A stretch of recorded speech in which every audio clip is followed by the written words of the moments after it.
अथ श्रीमद्भगवद्गीता तृतीयोऽध्याय कर्मयोग त्रयोदश श्लोक योगशिष्टाशिनः सन्तो मुच्यन्ते सर्वकिल्बिषयैः भुञ्जते ते तदं पापा ये पचन्ति आत्मकारुणात्। ভগবত ভক্তেরা সমস্ত পাপ থেকে মুক্ত হন, কারণ তারা যজ্ঞ অবশিষ্ট অন্নাদি গ্রহণ করেন। যারা কেবল নিজেদের ইন্দ্রিয় তৃপ্তির জন্য পাপ করে, তারা কেবল পাপ বিভোজন করে। তাৎপর্য: পরমেশ্বর ভগবানের ভক্ত বা কৃষ্ণ ভাবনায় যুক্ত ব্যক্তিদের বলা হয় সন্ত, এবং তারা সবসময় ভগবত প্রেমে মগ্ন, যে সম্বন্ধে ব্রহ্ম সংহিতায় 5 বা 30 বর্ণনা করে বলা হয়েছে। প্রেমাঞ্জনাচ্ছুরি ভক্তি বিলোচনেন সন্তঃ সদৈব দয়েষু বিলোপয়ন্তি। সন্তগণ সদা সর্বদাই পরমেশ্বর ভগবান গোবিন্দ আনন্দ প্রদানকারী অথবা মুকুন্দ মুক্তিদাতা অথবা শ্রীকৃষ্ণের সর্বাকর্ষক পুরুষ প্রেমে মগ্ন থাকেন বলে তারা ভগবানকে প্রথমে অর্পণ না করে কোনো কিছু গ্রহণ করতে পারেন না। তাই এই ধরনের ভক্তেরা শ্রবণ, কীর্তন, স্মরণ, অর্চন আদি বিবিধ ভক্তির অঙ্গের দ্বারা সর্বক্ষণই যজ্ঞ অনুষ্ঠান করে থাকেন, এবং এই সমস্ত যজ্ঞ অনুষ্ঠানের ফলে জড়জগতের পাপময় সান্নিধ্যজাত সব রকমের কলুষ থেকে তারা মুক্ত থাকেন।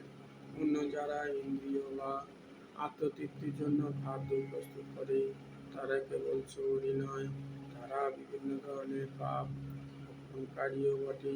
যে মানুষ একই সঙ্গে চোর ও পাপী, সে কীভাবে সুখী হতে পারে, তা কখনো সম্ভব নয়।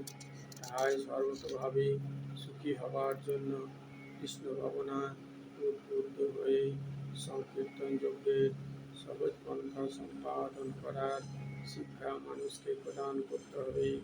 তা না হলে জগতে সুখ ও শান্তি বিরাজ করতে পারে না। শ্লোক 14। অন্নাৎ ভবন্তি ভূতানি পর্জনাৎ অন্ন সম্ভবঃ যজ্ঞাৎ ভবতি পর্জন্য যজ্ঞ কর্ম সমুদ্ভবঃ। সমস্ত প্রাণীরা অন্নকে জীবন ধারণ করে। যে অন্ন বৃষ্টিপাতের ফলে উৎপন্ন হয়, বৃষ্টি উৎপন্ন হয় যজ্ঞ অনুষ্ঠান করার ফলে, এবং যজ্ঞের উদ্ভব হয় শাস্ত্র নির্ধারিত কর্মসমূহ সম্পাদন করার মাধ্যমে। তাৎপর্য: শ্রীমদ্ ভগবদ্গীতার মহান ভাষ্যকার আচার্য শ্রী বলদেব বিদ্যাভূষণ লিখেছেন যে ইন্দ্রিয়ার্থগোতয়া স্থিতং যজ্ঞং সর্বেশ্বরং বিষ্ণুং ভজ তচ্ছেষাং স্নন্তি তেন তদ্দেহযাত্রাং সম্পাদয়ন্তি তে সন্তঃ সর্বেশ্বরস্য যোগ্যপুরুষস্য ভক্তাঃ সর্বকিল্বিষয়ৈরনাদি কালবিবিধৈরাত্মানুভব প্রতিবন্ধকৈ নির্নিখিলৈ পাপৈ বিমুচ্যন্তে। পরমেশ্বর ভগবান যোগ্য পুরুষ, অর্থাৎ তিনি সমস্ত যজ্ঞের ভোক্তা। তিনি সমস্ত দেবদেবীর ঈশ্বর। দেহের অঙ্গ প্রত্যঙ্গ যেমন সারা দেহের সেবা করে ভগবানের অঙ্গস্বরূপ, বিভিন্ন দেবদেবীরাও তেমন ভগবানের সেবা করেন। ইন্দ্র, চন্দ্র, বরুণের মতো দেবতারা জাগতিক বিষয়সমূহ পরিচালনা করার জন্য দায়িত্বপ্রাপ্ত অধিকারী, এবং তাদের সন্তুষ্ট করার জন্য বেদে যজ্ঞ করার নির্দেশ দেওয়া হয়েছে, যাতে তারা সন্তুষ্ট হয়ে ফসল উৎপন্ন হওয়ার জন্য প্রচুর পরিমাণে আলো, বাতাস ও জল দান করেন। ভগবান শ্রীকৃষ্ণের আরাধনা করা হলে ভগবানের অঙ্গস্বরূপ দেবদেবীরাও একাধারে পূজিত হন। তাই তাদের আর আলাদা করে পূজা করার কোনো প্রয়োজন হয় না। এই কারণেই কৃষ্ণ ভাবনাময় ভক্তেরা ভগবানকে সমস্ত খাদ্যদ্রব্য নিবেদন পূর্বক তা গ্রহণ করেন, যার ফলে দেহ চিন্ময়ত্ব প্রাপ্ত হয়। এইভাবে খাদ্য গ্রহণ করার ফলে শুধু যে দেহের মধ্যে সঞ্চিত বিগত সমস্ত পাপ কর্মের ফলসমূহ নষ্ট হয়ে যায় তাই নয়, জড় প্রকৃতির সমস্ত প্রবেশ থেকেও দেহ বিমুক্ত হয়।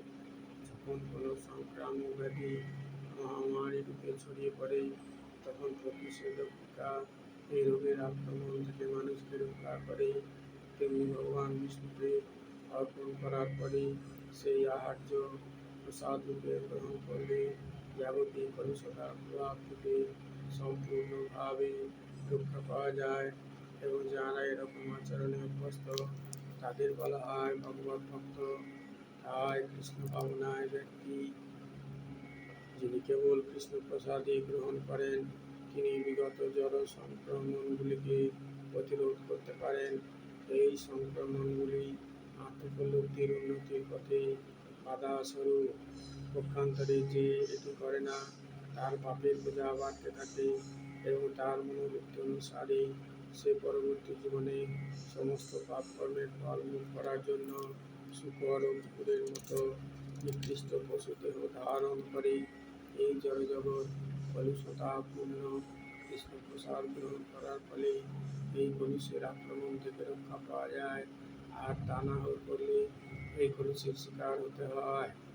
আর যত খাদ্যশস্য ও শাকসবজি খাদ্য হিসাবে গ্রহণীয় শস্য, শাকসবজি, ফলমূল প্রভৃতি খাদ্য মানুষ আহার করে, আর পশুরা মানুষের উচ্ছিষ্ট ও ঘাস পাতা খেয়ে জীবন ধারণ করে।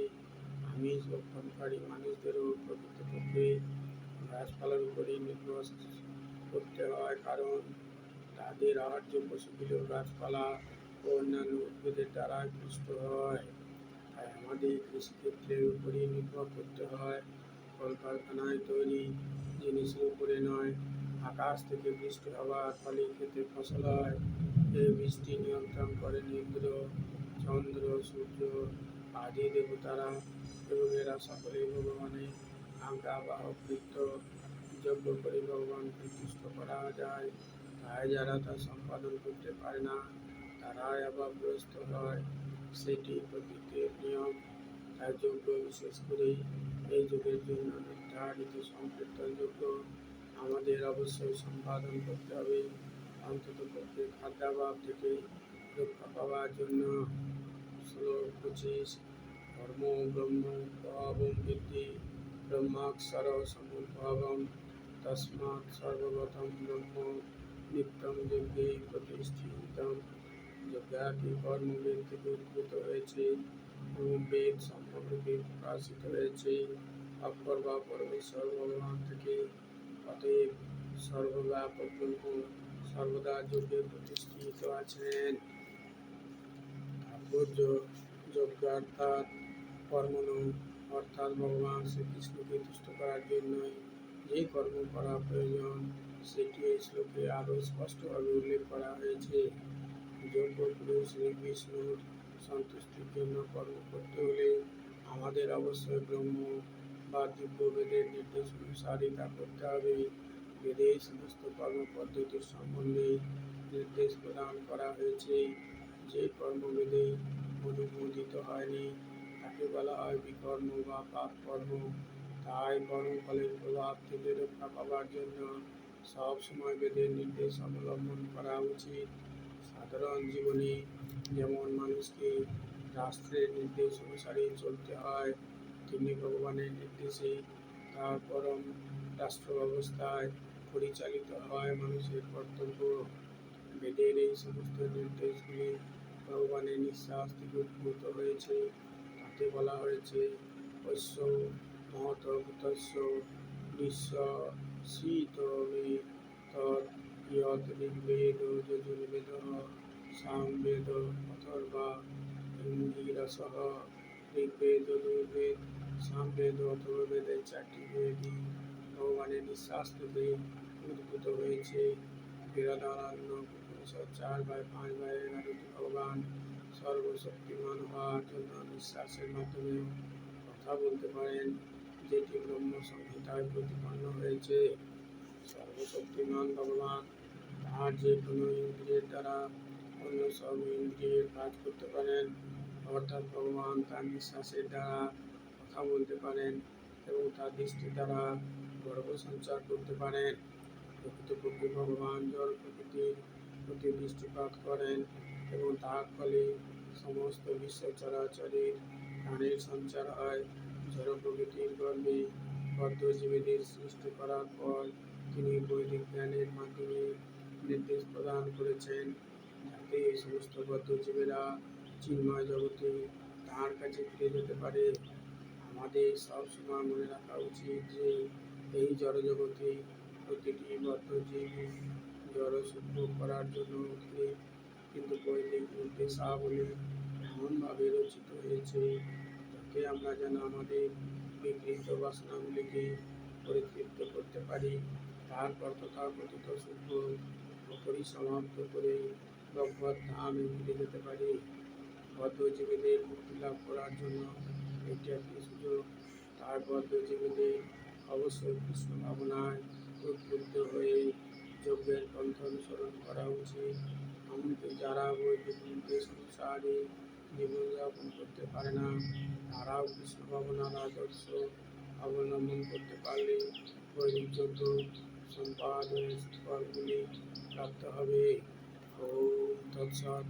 ইতি শ্রীমদ্ভগবদ্গীতাসু উপনিষৎসু ব্রহ্মবিদ্যায়াং যোগশাস্ত্রে শ্রীকৃষ্ণার্জুন সংবাদে কর্মযোগো নাম একাংশেন তৃতীয়োऽধ্যায়। ওম যদক্ষরং পরিভ্রষ্টং মাত্রাহীनं চ যদ্ভবেৎ পূর্ণं ভবতু তৎসর্বং তৎপ্রসাদাৎ জনার্দনः। হরি ওম তৎসৎ। ওম শ্রীরামকৃষ্ণার্পণমস্তু।